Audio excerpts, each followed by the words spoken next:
Hey, I'm Will Sayre from MovieWeb. It's great to be chatting with you, Marco. How are you? Hey, what's up? How are you, man?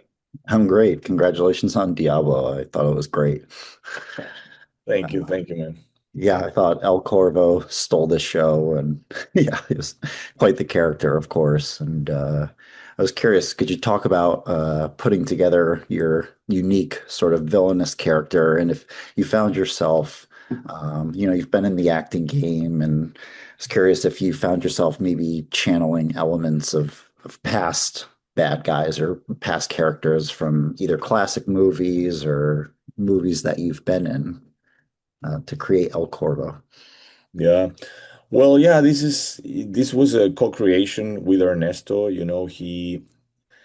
We're friends, but from we grew up together sharing our passion of movies, and he loves all this horror Asian cinema, and he showed me this when we were remember growing up. And I also like this kind of atmospheres, like David Lynch, kind of a Takashi Miike kind of thing. Like I remember seeing the movie. I saw The Devil. He showed it to me, and it's Yep. like, oh, wow.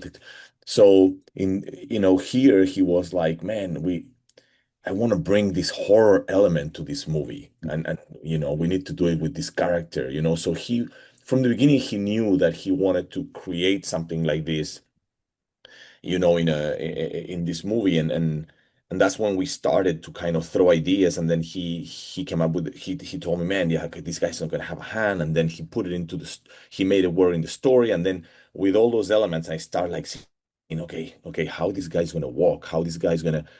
I remember going for a long walk in Bogota to kind of discover this character. And then we realized we rewrote all the scenes once we discovered this character.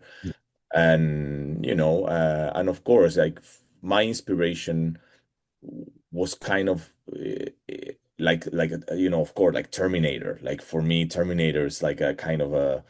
Then the Javier Bardem's character, No Country for Old Men, Right. uh, in that movie, that the kind of weird. So I wanted to go on that direction, and then we were exploring the different wardrobes and elements, and it just started happening. Like once I discovered how this guy walks, and then little by little, I kind of start downloading this character from somewhere. It was very fun, very fun process. Yeah, it sounds like it. Yeah, it's like I said, it's a scene-stealing character. So congratulations. It's yeah, it's a great and the movie in general is a lot of fun, and it's great seeing you reunite with Scott Adkins. After seeing you guys in the fourth John Wick movie, and when I talked to him recently, he said, it won't be the last time you guys work together. So I was curious for you if you had any thoughts on what you'd like to maybe, do next with Scott. If there was anything you had in mind for maybe a movie down the line or something, or an idea. Yeah, well, actually, we actually working on it. It's coming. It's Okay. coming. But yeah, we're Ernesto is there writing. We got a script. Oh, cool. We're in that process, and we're very excited.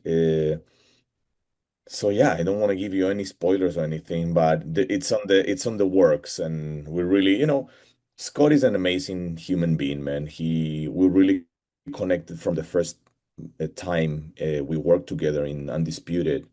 Right. And I connected with him from that kid that that is just a passionate guy that loves martial arts and loves cinema. And the same thing with Ernesto. We grew up from, since we were like we went to the same high school. We share the classes together, and doing projects and dreaming about movies and all the time. So it's like we're three knuckleheads that loves movies, and doing this movie together, Diablo, was like just a pure joy, and gratitude, and just doing what we love to do. So we of course we will love to work all the time together. It's like, so now we're kind of putting together this other story, and I think there's gonna be much more, if if lives give us that opportunity, you Yeah, know. absolutely. Well, yeah, I can't wait to see that. So I'll be sure to stay tuned for sure. Cool. And, I mentioned John Wick. I mean, it was great seeing you in that movie. Would you welcome a return to that, uh, universe, Continental? Would you like to return to that? It's in some capacity in the future if it worked out. I would love to, man. I Yeah. would love to. That was a life-changing moment for me, to be part of that and to share with, you know, to be on set with Chad and his team and with Keanu, man. And I don't know, man, what I can say. I'm so grateful to be part of that. And of course, whatever they say, I'm ready. I'm like all in. Yeah. Yeah. So yeah, Cool. man, it's beautiful. It was a beautiful experience and learning process and. Absolutely. Well, yeah, I'd love to see that. And yeah, that I think the fourth movie is my favorite. So yeah, that's great. And when I spoke to Scott about Diablo, he was saying how he thinks it's the best martial arts action movie of 2025. So I was curious, for you, I mean, what do you think is the secret to making a movie just that? Mm. There are a lot of action movies out there, a lot of fist fighting, but what do you think is sort of the secret formula to making something like Diablo stand out amongst the others? Well, I don't know, man. Well, Might be a tough question. it's a tough question. I think it's a secret formula. It's like I think, first of all, Scott is an amazing martial artist. I've been training martial arts my whole life. It's like we are passionate about that. And of course, for me, it's being able to stick to the story and the characters to develop the fight scenes and play with these elements. For example, in El Corvo, we have this hand, right? So how you challenge yourself and create things that allows you to be creative and solve problems in a different way, because choreography not just putting punches and kicks together, right? So it's how you tell the story with that, how you solve the problems with that. And in this case, even though it sounded very complicated, like, oh, how are we going to fight with that hand? It's going to be hard. But at the same time, it's an opportunity to create something different, to push yourself and to be more creative, and creative, and try to come up with something original. Yeah.